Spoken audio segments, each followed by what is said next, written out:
o'clock, at least that's what I have, so we're going to go ahead and get started.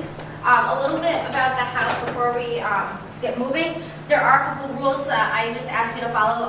We're not a huge group, but for the size of the house, we're rather big, so I just ask that everyone stay together. If we start moving, you may stay a little bit behind to take a picture, but just make sure you catch up with the group. I do not start talking in any room until the whole group is together, so just be mindful of that. I welcome any pictures. Try not to get me in them. I don't mind. I just want to be prepared. Please don't use flash. Everything in this house is getting affected by all the windows and the light coming in. So we just ask that if you want to take a picture, you're more than welcome to. Just don't use flash. Also, most of you commented on the signs outside. The weapons, so if you're packing heat, please leave them right here. Everything in this house is either a period piece or an original piece. A lot of it is not a reproduction. So we just ask that you are mindful of where you're leaning, where you're touching. The wallpaper is reproduction. Just don't lean on it. We're trying to preserve this house as best we can. And most of the rooms are open spaces, so there is a lot of things that you may feel like you can lean on. Please just catch yourself. I'm not going to obviously point out and say, hey, you're touching something, but just be mindful of that. A little bit about me. My name is Megan. You're more than welcome to interrupt me throughout the tour. I welcome any questions, just not math questions. Please don't try to stump the ranger. I'm a graduate student at SUNY Albany. This is my full-time internship here at the Mark Van Buren National Historic Site. I have one more Monday left of doing tours after today. So you guys came on a very nice day. I'm still pretty motivated. Next Monday I probably will not be so motivated. Did any of you get a chance to watch the video? Yes. Some of you? No? Okay. All right, that's okay. The house was built in 1797 by Judge Peter Van Ness. When he lived in this house, it was only 17 rooms. In 1850, about 11 years after Mark Van Buren purchased the property, he added another couple of rooms, expanding the house from 17 rooms to about 36 rooms. What we're standing in is the 1850 addition to the house. Originally, guests would have entered the home through the front door, which a lot of you saw the porch too. In 1850, that changed. A lot of the guests would come in through this door because it was right on the carriage back. Oh, really? A house? Flash. I never put the flash back on. Copy, thank you. So we have 3 more people joining the tour, so we're gonna hang out here for a little while. Mark Van Buren, I'll just give you a little bit more background than I normally would give.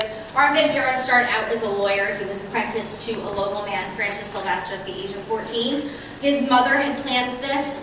His mother was really the engineer behind his success. At the age of 14, he went to see Francis Sylvester, apprenticed for him for a couple years, and by the age of 21, he had passed the bar and became a successful lawyer. After that, he ran for New York State Senate. He served a couple of terms there. He then became an attorney general for New York State, and then was given an opportunity to become Minister of England under Andrew Jackson's presidency. However, John Calhoun was not a big fan of this, and he was the deciding vote for Congress to send Van Buren to England. John Calhoun did not like Van Buren, voted against him, and then ultimately sealed his own fate because Andrew Jackson took great personal offense to this. After that, Andrew Jackson ran for a second term, won, and had Mark Van Buren run as his vice president. Van Buren was elected vice president, and then went on to serve the rest of the term through Andrew Jackson. And then after that, Van Buren decided, I don't want to be second-hand man, I want to be, the chief executive of this country. He ran, he won, and he was the first U.S. citizen to become president. And he was the only president thus far for English to be his second language. Originally, he grew up Dutch. He spoke Dutch was his first language, and then he later learned English. Excuse me? Yes? He was the first U.S. citizen to become president? Yes. Before this, all of the presidents were English colonists. So George Washington had a British accent? I would imagine he had some sort of an accent. Interesting. I actually just recently went to the Saratoga National Site, and apparently everyone had some sort of an accent at that point. I don't know where these people were for the narrations for the Saratoga battlefield, but it did not sound like a typical New Yorker to me.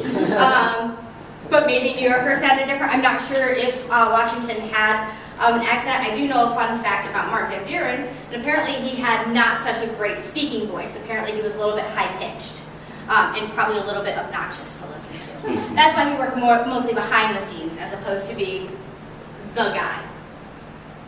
They're coming off the path now. Is there any questions before we get started? So he became the president right after being the vice president? Yes. And the only other president to do that was H.W. Bush, the first Bush to do that. Oh, right. Mhm. Okay. So how many, okay. Go ahead. No, go ahead. How many, it seems like he had been governor, right? Yes.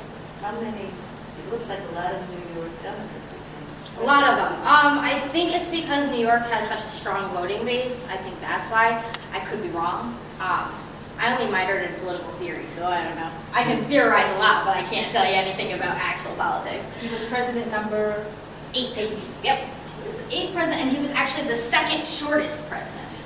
Anybody tell me who the shortest was? Washington. Madison. Oh. At 5'4". Yes, he's Wow. Still taller than me. I remember he was very short.